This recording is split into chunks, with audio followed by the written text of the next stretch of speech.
अस्सलाम वालेकुम, मैं हूं लीना शिगरी। जहां एक तरफ स्पीकर कौमी असम्बली जनाब अयाज सादिक साहब मुज़ाकरात को ही मुल्की मसाइल का वाहिद हल समझते हैं, वहीं हुकूमत में कुछ ऐसे अवामिल भी हैं जो इन नाजुक हालात में कन्फ्यूजन बरकरार रखे हुए हैं। मुस्लिम लीग नून के सीनियर रहनुमा कौमी असम्बली के मेंबर जनाब हनीफ अब्बासी साहब ने आज पार्लियामेंट हाउस के बाहर मीडिया टॉक करते हुए कहा कि पाकिस्तान तहरीक इंसाफ BL खवारिज में कोई फर्क नहीं है। मुज़ाकरात की बात करते हैं, पहले अपने किए पर माफी मांगे। बाहर वाले जो हैं वो मुनज़्ज़म तरीके से पाकिस्तान की सामियत से रिलेटेड अदारों के ऊपर हमलावर हैं और उसके लिए उन्होंने अरबों रुपए खर्च किए हैं। PTI में, BLA में और ख्वारिज में कोई फ़र्क नहीं है। मुज़ाकरात का राग उन्होंने ही अलापना शुरू किया, उन्होंने ही कमेटी बनानी शुरू की। हमारी तरफ से तो ना उन्हें कहा गया कि आप आके हमारे साथ चाय पिए। नाज़रीन, ऑपोजिशन लीडर और मुज़ाकराती कमेटी के अहम रुकन उमर अयूब साहब मीडिया से बात करते हुए कहते हैं कि मुज़ाकराती कमेटी इमरान खान साहब ने तश्कील दी हुई है, जिसको बात करनी है करे, नहीं करनी है ना करे, हम किसी के पास नहीं जा रहे। मुज़ाकराती कमेटी तश्कील दी, बनाई, हम किसी के पास नहीं जा रहे हैं। हमारी टीम जो है बनाई हुई है, इसने बात करनी है करे, नहीं करनी ना करे। नाज़रीन, सुप्रीम कोर्ट के आईनी बेंच ने साबिक वज़ीर आज़म इमरान खान साहब की दो अहम दरख्वास्तें आम इंतखाबात 2024 और साने 9 मई की तहकीकात के मामले पर रजिस्ट्रार के एतराज़ात को दूर करके समाअत के लिए उन्हें मुकर्रर करने का हुक्म दिया है। मुस्तकबिल में इन मुकदमात के नताइज से सियासी उफक पर ज़रूर असर पड़ेगा, लेकिन ये भी देखना होगा कि तहकीकात में कितना वक्त लगेगा और ये तहकीकात आखिर करता कौन है, क्योंकि खान साहब तो इन दोनों मामलात पर जुडिशल कमीशन का मुतालबा कर चुके हैं। उधर आखिरी सांस लेती बाइडन इंतजामिया का जिक्र करें। बाइडन इंतजामिया ने अपने हुकूमती दौर के खत्म होने से ठीक एक माह कबल एग्जीक्यूटिव ऑर्डर के तहत पाकिस्तान के बैलिस्टिक मिसाइल प्रोग्राम में मदद फराम करने वाली 4 कंपनियों पर पाबंदी आयद कर दी है। इनमें पाकिस्तान का नेशनल डेवलपमेंट कॉम्प्लेक्स, जो कि मुल्की बैलिस्टिक मिसाइल प्रोग्राम का जिम्मेदार है। दीगर कंपनियों में affiliates international, Akhtar and sons private limited और रॉकसाइड इंटरप्राइज शामिल हैं। तर्जुमान दफ्तर खारजा ने अमरीकी पाबंदियों पर रद्द-ए-अमल देते हुए कहा है कि पाकिस्तान की स्ट्रेटेजिक सलाहियतों का मकसद अपनी खुद मुख्तारी का दिफा करना है और जनूबी एशिया में अमन और इस्तेहकाम का तहफ़्फ़ुज़ है। पाबंदियों की ताज़ा तरीन किस्त अमन और सलामती के मकसद से इनराफ करती है। इसका मकसद ताकत के तवाज़ुन को बिगाड़ना है। अमेरिका इससे कबल भी पाकिस्तान पर न्यूक्लियर प्रोग्राम और दीगर मामलात को लेकर पाबंदियां लगाता रहा है, लेकिन हर मुल्क को अपनी दिफाई तरजीहात को सामने रख कर फैसले करने होते हैं। अमेरिका समेत दुनिया का हर मुल्क अपनी सलामती के फैसले खुद करता है। अमेरिका को इस इम्तियाजी सलूक से गुरेज करना चाहिए, क्योंकि अमेरिका ने भारत को खित्ते में खुली छूट दे रखी है। सीनियर माहिर आईनो कानून Aitzaz Ahsan sahab, although he needs no introduction, हमें ज्वाइन कर रहे हैं प्रोग्राम में। एतजाज साहब, अस्सलाम वालेकुम। वालेकुम सलाम। एतजाज साहब, टू बिगिन विद मैं ज़रूर जानना चाहूँगी आपसे कि 2024 चूँकि हमें नज़र आ रहा है अख्ताम पजीर होता हुआ, जुडिशरी यानी कि अदलिया के लिए ये साल आपकी ख्याल में कैसा रहा in terms of public perception and in terms of जो लोगों का एतमाद है जुडिशल सिस्टम पर, उसके लिहाज से कैसा था? मेरे ख्याल में तो जो ये साल गुजरा है, गुज़श्ता कई दहाइयों से, ये मुझे थोड़ी सी स्मॉग की वजह से मैं अर्ज़ कर दूं, पहले खांसी सी हुई है, पर बहरहाल जो गुज़रा है गुज़श्ता साल, वो इंतहाई बेमिसाल किस्म का था। और उसमें मेरे ख़्याल में जितनी पस्ती पे आई है जुडिशरी हमारी, इतना कम ही वाक़या ऐसा हुआ होगा।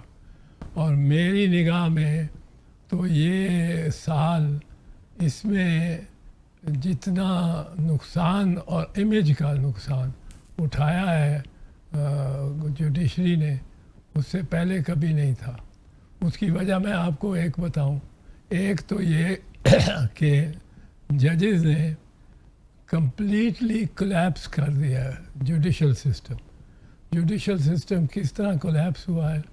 जुडिशल सिस्टम इसलिए कोलैप्स हुआ है कि उसमें पहले एक तो जजेस की दरमियान आपस में एक ऐसी बेतनाई और ऐसी राइवलरी चली कि जिसकी मिसाल नहीं मिलती। मैं 5-6 साल से कह रहा था, बरमला कह रहा था, और ये बार बार कह रहा था कि जजेस के दरमियान में बड़ी दरार पड़ गई है और सुप्रीम कोर्ट के जजेस पे भी बहुत बड़ी दरार है और इसका कुछ होना चाहिए। लेकिन मामलात बिगड़ते गए और काजी फैज़ ईसा साहब ने तो इंतहा और हद ही कर दी और उसके साथ उन्होंने जो रवायत निकाली एक नई कि ख़त व किताबत जजेस में आपस में शुरू कर दी और उसके बाद उन्होंने जो ये अपने ही साथी जजेस के साथ बैर डाल लिया और एक तनहा किस्म के शख्स हो गए। उससे बहुत ही पाकिस्तान में अदलिया को नुकसान हुआ और मैं समझता हूँ कि ये एक बहुत बुरा साल था अदलिया के लिए। बट एजाज साहब, शुड वी बी होपफुल, कोई उम्मीद रखनी चाहिए कि 2025 में अदलिया अपनी उस इमेज को रिस्टोर करने के लिए हमें वो इकदामात नजर आएंगे? लेकिन हम 2 रोज कबल तक तो अभी यही सूरत हाल देख रहे हैं कि chief justice of Pakistan justice Yahya Afridi वो एक सब कमेटी तश्कील देते हैं जेल रिफॉर्म्स के हवाले से और उनके मेंबर्स तक को जेल में मुलाकात की इजाज़त साबिक वज़ीर आज़म इमरान खान साहब से नहीं दी जाती। किस हद तक जो इंस्टीट्यूशन है उसकी वक़्त में इम्पैक्ट किया है जो इक़दामात लिए गए हैं इस पूरे साल? इंस्टीट्यूशन को ही सबसे ज़्यादा नुकसान हुआ है और ये जो चीफ जस्टिस के रुतबे में एक बहुत बड़ी और वाज़े कमी आई है। उनको इस वक्त आप देखें कि 2 चीफ जस्टिस बन गए हैं। एक चीफ जस्टिस जो चीफ जस्टिस हैं आईनी अदालत के, आईनी बेंच के, अदालत नहीं बेंच, और दूसरे हैं जो चीफ जस्टिस हैं भी और नहीं भी याया आफरीदी खुद कहते हैं कि ये मेरे बस की बात नहीं है, मैं तो ये कर ही नहीं सकता कि बेंच बनाऊं और बेंच बना के और केसेस फिक्स करूं, ये मेरा काम नहीं है, ये आईनी बेंच में लेके जाएं। और आईनी बेंच जो है वो अपने एक जोम में है कि उनके सब इख्तियारात अब उनके हो गए हैं और इसके साथ साथ जो जिस किस्म के मुकदमात बनाए गए हैं गुज़श्ता 2-3 सालों में, मिसाल के तौर पे सबसे शर्मनाक केस जो अदालतों ने चलाया और उस पर शर्म ही आ सकती है, वो इद्दत इमरान खान और उनकी बेगम की इद्दत के केस में जो एक मतलब है बड़ा ही घटिया इल्ज़ाम और घटिया किस्म का केस, ये पाकिस्तान के सुप्रीम कोर्ट से तवक्को नहीं थी। फिर उस पे जो उन्होंने निशान का, एक पार्टी का निशान, ये पार्टी का निशान नहीं होता, ये निशान होता है उस वोटर का, हर उस वोटर का जो वोटर जिसको जो अनपढ़ होता है और जिसको वो जो निशान ही से अपने कैंडिडेट या उम्मीदवार को पहचान सकता है। तो ये चीज़ें और इस किस्म के जो बेमिसाल किस्म के फैसले हुए हैं उनसे बहुत नुकसान पहुंचा है जुडिशरी को। अब एक आ रहा है 190 मिलियन पाउंड का केस जी, उसमें आप क्या फोर्सी कर रहे हैं? देखें आप, केस अलीना बनता ही नहीं, कोई केस नहीं बना इनसे, कोई एक केस नहीं बना। इसमें आप देखें बड़ी सिंपल सी बात है, ये केस वो है कि जिसमें मनी ट्रेल चूँकि मलिक रियाज ने दे दी और वो उसने प्रोवाइड कर दी कि ये मेरी मनी ट्रेल है। ये उस तरह का केस नहीं है जिस तरह का केस बनाया था मियाँ नवाज शरीफ ने कहा था ये हैं वो सब कागजात और सबूत, ये हैं जिससे मैंने जो मेरी मनी ट्रेल है, उन्होंने कोई मनी ट्रेल नहीं थी दी। इधर जो क्राइम एजेंसी है यूके की, वो किसी को कोई भी रकम बरतानिया से बाहर नहीं जाने देती जब तक मनी ट्रेल ना हो। बरतानिया से बाहर जाने ही नहीं देती। ये बरतानिया में 4000 करीब ये मनी लॉन्ड्रर्स इंडिया के गए हुए हैं जो बरतानिया में मुकीम है। वो जो रशियन ओलिगार्क्स थे वो हज़ारों की तादाद में पनाह लिए बैठे हैं लंदन में और बरतानिया और फ्रांस में और जर्मनी में, क्योंकि उनके पास मनी ट्रेल नहीं है और लेजिटिमेट मनी ट्रेल। इसलिए उनको और इंडियन जो भागे हुए हैं और इंडियंस ने जिन्होंने पनाह ली हुई है लंदन और जी यूरोपियन सिटीज़ में, उनके बारे में ये है कि वो बरतानिया अपनी हदूद से कोई 200 मिलियन पाउंड को बाहर नहीं जाने देगा, कभी नहीं जाने देगा जब तक वो क्लियर ना हो बिल्कुल। अब ये केस ऐसा है जिसमें मलिक रियाज ने अपना जस्टिफाई किया, उसने मनी ट्रेल दी है तभी उसको 200 मिलियन पाउंड मुल्क से बाहर बरतानिया से बाहर ले जाने की इजाज़त और मौका मिला है। पर एजाज अब साहब इस केस क्या में मेरिट्स इसके पे बाद तो रह ही कुछ नहीं जाता। मेरिट्स पे एतजाज साहब कतई कलामी की माफ़ी, लेकिन क्या इमरान खान साहब को कन्विक्ट किया जा सकता है एक ऐसे केस में जिसमें वो डायरेक्ट बेनिफिशियरी नहीं है इस अमाउंट की जो कि रिसीव हुई है यूके से? नहीं, बिल्कुल नहीं, हरगिज़ नहीं। इसमें इमरान को सज़ा हो सकती, क्योंकि जैसे मैंने कहा कि मनी ट्रेल जहाँ से दी गई है वो मलिक रियाज ने दी है तो पैसा बाहर जाने की इजाज़त मिली है, वरना बिल्कुल इजाज़त ना मिलती। बरतानिया 200 मिलियन पाउंड अपनी जुरिस्डिक्शन से बाहर जाने दे, ये मुमकिन ही नहीं है। सो एजाज साहब कन्विक्शन नहीं बनती, लेकिन साइफर और जिस इद्दत केस का आपने हवाला दिया उनमें कन्विक्शंस को सेट असाइड करने में इतने माह लग चुके हैं, आपको नजर आ रहा है कि कन्विक्शन का सामना उनको फिर भी करना पड़ेगा जिस किस्म के हालात से वो गुजरे हैं? कन्विक्शन का सामना तो शायद करना पड़े इस वजह से कि अदालतें इस वक्त इंसाफ नहीं दे रही उसको, इमरान को। और इमरान को जो इद्दत वाली केस में अपील में बरी हुआ, वो कोई केस नहीं बनता था। वो जो केस था साइफर वाला तो बिल्कुल सिफर है। अब साइफर में ये हम मानते हैं, हमने अमेरिका से 2 मरतबा एहतजाज किया है कि आपने क्यों, आपके डोनाल्ड लू ने क्यों ये कहा जाके हमारे सफ़ीर को कि आप जो अपनी गवर्नमेंट को, मौजूदा गवर्नमेंट को हटाएं वरना हम आपके ख़िलाफ़ होंगे। अब ये अगर उसने कहा, और हम मानते हैं कि उसने कहा, जब हम मानते हैं कि उसने कहा तो फिर प्राइम मिनिस्टर ने क्या गलती की?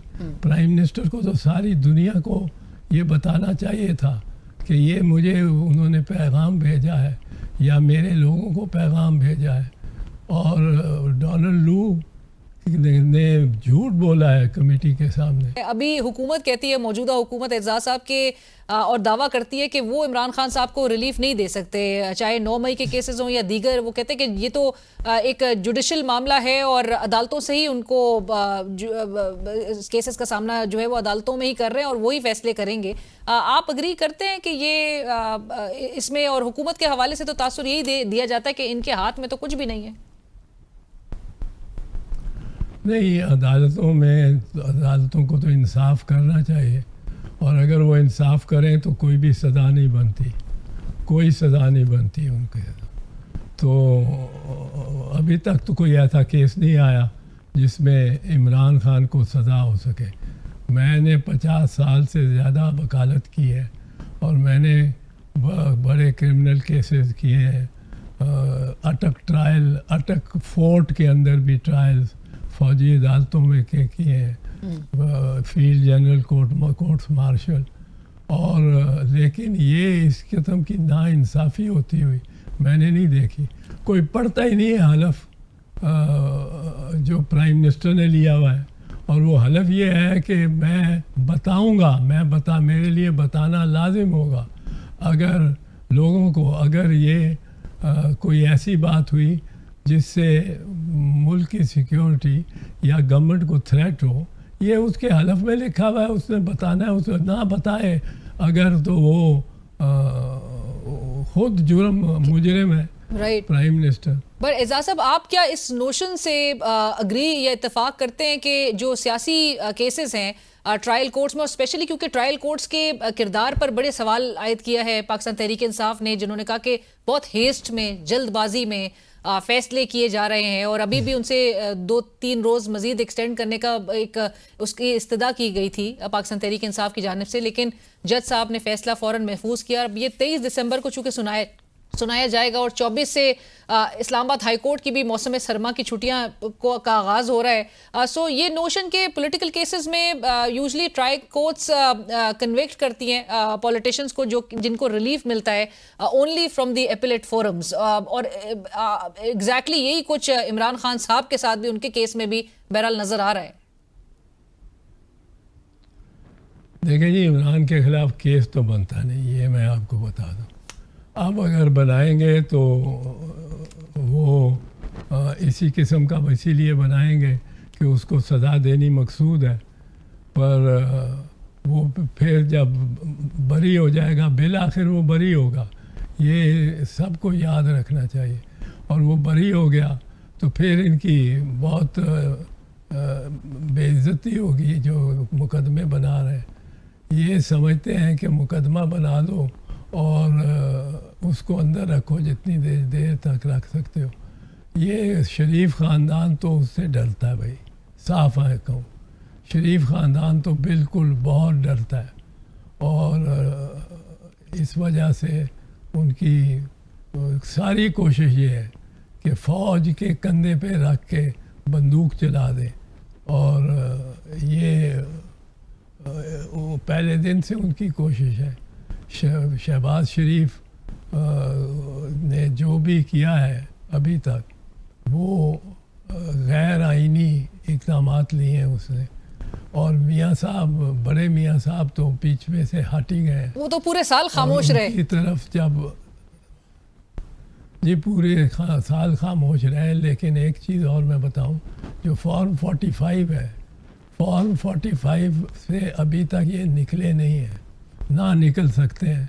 फॉर्म 45 में जितनी इन्होंने कटिंग और वो उसमें जितनी काट झांट की हुई है, जितनी उन्होंने उसमें गलत रिकॉर्ड किया है, वो तो बिल्कुल वाज़े है। और यास्मीन राशिद के 13,000 वोट दिए उसको, और मियाँ साहब को 1 लाख, जबकि बिल्कुल उल्टा, वो रिकॉर्ड ही उल्टा है। और मियाँ साहब और शहबाज शरीफ और ये सब इस बात से डरे हुए हैं कि ये फॉर्म 45 ना खुल जाए। फॉर्म 45 उनके लिए बहुत बड़ा एक मरहला है, और इसमें वो कोशिश कर रहे हैं कि फरवरी में तक ये ले जाएं केसेस को। जब आप तो ये मेंटेन करती है पोजीशन नजर आए हैं कि रिकॉर्ड जो है वो जब तक उसका ख़त्म ना हो जाए 1 साल में। एजाज साहब, फिर यानी कि आप शहबाज हुकूमत को बिल्कुल भी ट्रस्ट नहीं करते? ये जो मुज़ाकरात की बात हो रही है पाकिस्तान तहरीक इंसाफ के साथ, आप नहीं इन पे कोई भी एतमाद करते? मैं तो नहीं करता, मेरा ख्याल है अब मेरी पार्टी भी नहीं करती बहुत हद तक, और उनको भी हमें भी महसूस हो गया है कि ये हर लिहाज से, हर तरीके से ये फरवरी गुजारना चाहते हैं ताकि एक साल जो वो आइन और कानून में लिखा हुआ है कि एक साल के बाद ये जो रिकॉर्ड है इसको इलेक्शन कमीशन तलफ कर देगी, डिस्ट्रॉय कर देगी इलेक्शन से एक साल के बाद। तो ये पहले उसी तक 5 साल था। ये मियाँ नवाज शरीफ ने इलेक्शन एक्ट में इसको 1 साल कर दिया, वरना ये 5 साल था। सेक्शन 217 के तहत वो जो इलेक्शन एक्ट है, इलेक्शन एक्ट 217 के 2017 के तहत। जी बट एजाज साहब, मैं रियल क्विक 2 सवाल मजीद पूछना चाहती थी। एक तो ये आप अर्ज कर दीजिए कि 2024 के यानी कि इमरान खान साहब इस साल तो बाहर नहीं आते हुए नेचुरली नजर आ रहे, 2025 में आपको लगता है कि हालात कुछ भी हो सकते हैं? और आप तो मेंटेन करते आए हैं ये पोजीशन के पाकिस्तान में you can not predict anything but the past. बिल्कुल सही है, बिल्कुल सही है। पर मेरा ख्याल है जो ये उम्मीद लगाए बैठे हैं कि खान यानी बानी, एक तो ये मीडिया भी सारा कहना शुरू हो गया बानी तहरीके इस्तेमाल। एजाज साहब, उनकी अपनी जमात भी कल एलामिया सामने आया पाकिस्तान तहरीक इंसाफ का, उसमें वो खुद भी इमरान खान साहब का नाम नहीं ले रही, पीटीआई बानी तहरीक इंसाफ कह रही है। खबर नहीं क्यों उनको भी ये वो भी कन्विंस हो गए हैं कि यही कहना बेहतर है। उसका नाम है इमरान खान, तो उसका नाम इमरान खान लेना चाहिए, ये तो कोई बात ना हुई। अब इमरान खान के लिए मेरा ख्याल है कि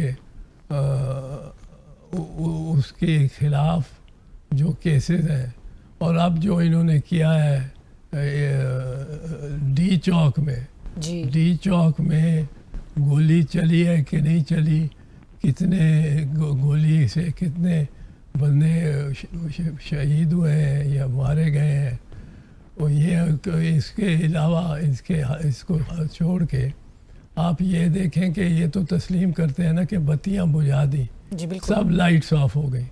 वो उसके हामिद मीर जैसे बंदे के घर, इतना सीनियर साफ़ी, उसके दफ्तर में जाके उन्होंने ऑर्डर किया कि आप बंद करो ये कुछ लाइट। जब उसने नहीं की तो उसको कमरे से निकाल के बाहर खड़ा करके चाबियां लगा के ताला लगा दिया उसके कमरे को कि वो भी रोशनी ना उधर आए। तो ये तो इसमें तो 3-4 लोग हैं, मैं उनका भी नाम नहीं लेता, पर आप सब जानते हैं और मुझे नाम लेने में कोई खिफ़त नहीं है। पर इसलिए मैं समझता हूँ कि चूँकि वो मुजरिम है क्लियरली, और उनके जिन्होंने सबसे बड़े शादियाने बजाए हैं कि ये इमरान खान, और जिन्होंने कहा कि जी कोई गोली नहीं चली, जिसने कहा कि गोली चली ही नहीं और वो वज़ीर है, वो फंसेगा।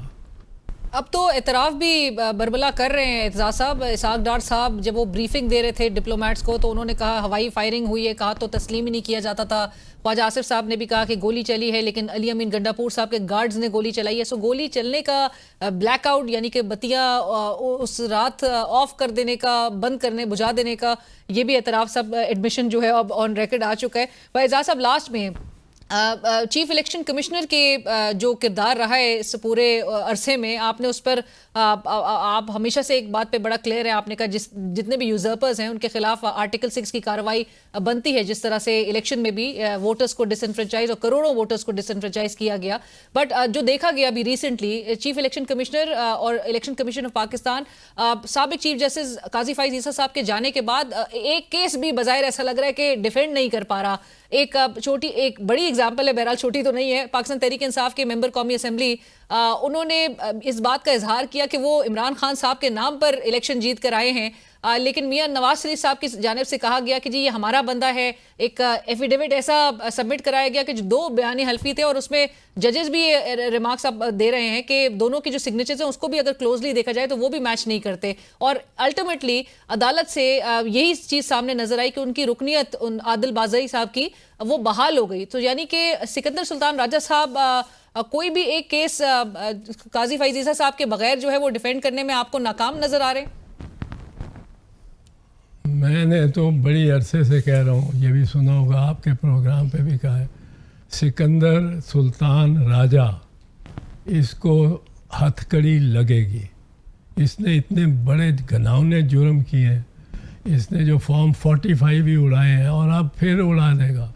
अभी वो फरवरी का वो भी इंतज़ार कर रहा है, और उसके मेंबरान जो हैं इलेक्शन कमीशन के, वो भी बचते नहीं।